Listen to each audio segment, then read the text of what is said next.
university. People have courses in progress, and they're teaching students, about various things for me to come and to challenge the status quo. I don't mean to hurt anyone's feelings. Nevertheless, in a free America, we have this opportunity to have the dialogue, and this is what we're having tonight. And let me say how much I appreciate your comments. Now, one other thing, you indicated, of course, you thought it was presumptuous. If that's all people are going to say about me as a result of what I'm saying, I'm home free. Bill, that was one of the kinder remarks.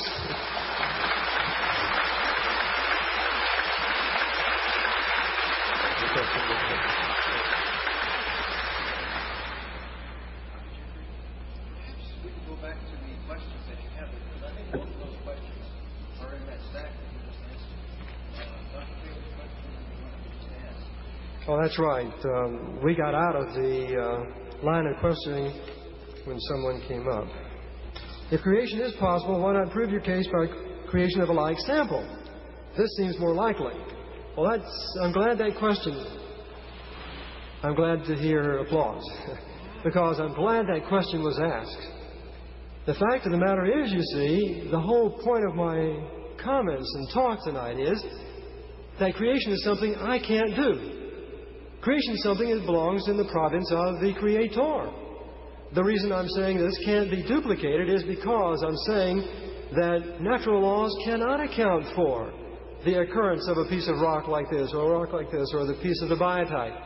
So I never claim. I say it's impossible to go back and try to form or, quote, create anything like this in the here and now. So this seems to be a misunderstanding of what I was saying.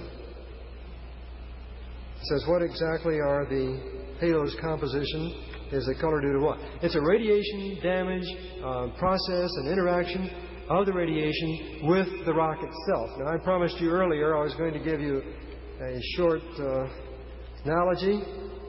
If I can get this back on the camera, I will try to do it. Dare I ask someone to turn the lights out just very briefly and then turn them back on? Wait a minute, let me turn this on. All right? See if I can find the button. Would you turn them out just very briefly?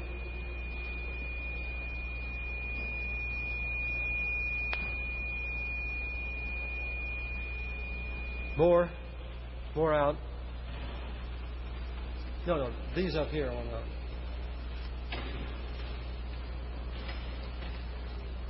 Okay.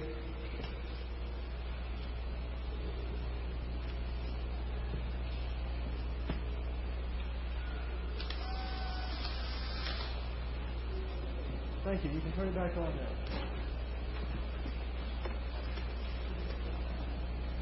This picture, when developed here in a few minutes, or a few seconds, will hopefully show you. And I want to make an analogy between the flash of light from the camera going to the audience, coming back through the open shutter, and impinging upon the film. The rock can be compared to the film. It registers the light particles. The film registers the light particles. The rock registers the interaction of the radioactive particles. I shouldn't say light particles, the light rays. The film registers the registration of the light rays, interaction of the light rays, whereas the rock registers the interaction of the radioactive particles. The synchronization of the light with the open shutter coming through is the same as the synchronization of the radioactive particles interacting with the rock. It takes both. The instantaneous flash of light coming through the open shutter, impinging upon a template. In this case, the film. In this case, the rock. And so this is the analogy, the way in which you've got to have an almost instantaneous crystallization, creation of the light or the radioactivity in order to retain or to maintain or to produce the photograph, which is the halo in the rock itself. Perhaps this will aid at least a little bit in another simple analogy of why I'm talking about instantaneous creation in terms of the halos. Let's see, Jim Watson, I've already answered. Here we have a question from Tom Green. Could you please explain how the halos could prove or disprove the constant decay rate of radioactive elements such as uranium-238? What I'm simply saying is this. If indeed there is creation then we have the action of laws which are above and beyond anything that we know of today. We have something being called into existence which didn't exist before. You see, that breaks the chain of events from the present back to the infinite past. If the uniformitarian principle, which is that, if you break the chain of events, if physical laws have not always been the same as at the present time, you break that chain of events, you break that constant decay rate assumption. It goes on to say, are you saying that in order for the uniformitarian principle to hold true concerning the formation of the rocks, that the polonium halos half-lives were orders of magnitude longer than they are today? No, I'm not. I'm saying that creation itself is one of those special periods where the Creator intervened and the earth itself was brought into existence. There then followed a period of uniformity.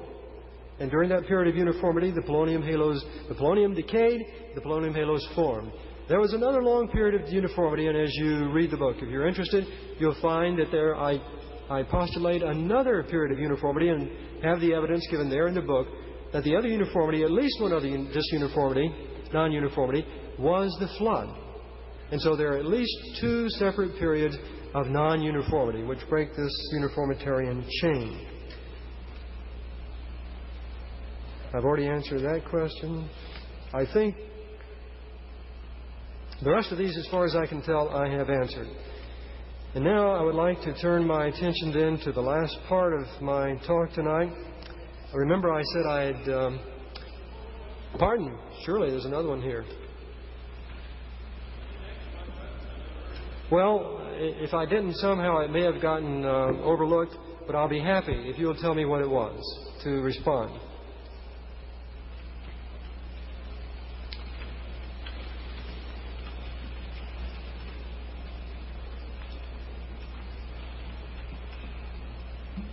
Instead of having creation science taught at UT, which is the point of this debate, why not insist that scientists, teachers follow their own rules, the scientific method, when discussing evidence for and against evolution, or the young Earth versus old Earth?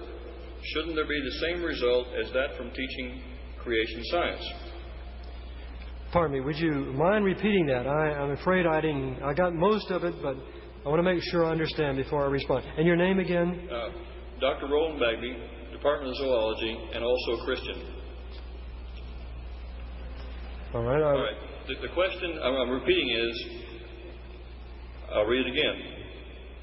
Why not insist that scientists, teachers follow their own rules, that is the scientific method, when discussing evidence for and against evolution, young Earth versus old Earth? Wouldn't there be the same result as that from teaching creation science? Well, let me say this. The first time you spoke, you prefaced that remark with another statement. Yeah. Instead of having creation science taught at UT, why not insist, etc.? Okay. Well, first of all, I want to make it very clear tonight that I'm not in the process of insisting that creation science be taught anytime, anywhere, at any place. What I'm here tonight for is the exposition of evidence. My position is very simply that if there is valid scientific evidence for creation, why should it be suppressed? If indeed there is valid scientific evidence, then why should it be suppressed? I'm not in the position of trying to determine for anyone whether they should or should not teach it. My personal quest in this whole issue is a quest for truth. I'm here tonight to present this material. If someone, as has been indicated here tonight, really has something valid to put forth that would contradict or falsify what I said, this is the greatest thing that can happen. Because the last thing in the world I want to do is to go down a road where I'm believing something that is wrong. Go ahead.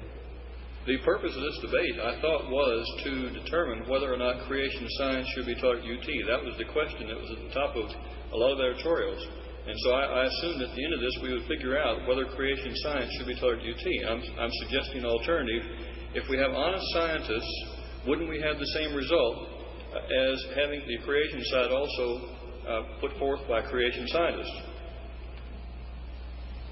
Well, there's a two-pronged answer to that. First of all, again, even though the title of the talk tonight, I didn't imply that it was a debate, but I'm very, very happy for the response.